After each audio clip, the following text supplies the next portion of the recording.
Uncle আসসালামু আলাইকুম। ওয়ালাইকুম আসসালাম। কি ব্যাপার মা জানি তুমি মেরিনে না? কালকে তোমরা দেখতে গেছিলাম। জি আঙ্কেল। খারাপ আছে কথা কো। আঙ্কেল আমি বসার জন্য আসি নাই, আপনার সাথে একটু কথা ছিল।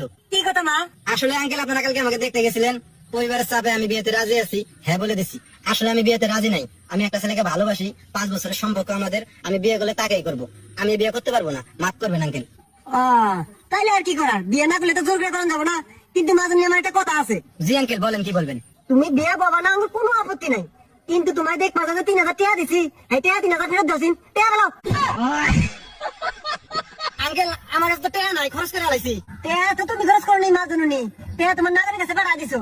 আপনি কিভাবে জানেন ওরে টাকা দিছি? আহা, বুড়ে তো বাতাসেই নাই, অভিজ্ঞতা আছে। টাকা বলো। আমি টাকা দিয়ে পারবো না, আপনার কি করার আছে করেন। তাহলে আমার যা করা আছে তাই করলাম। শালির নিয়ে মানুষ চেনাস না খারাপ। হ্যাঁ ভাই সাহেব।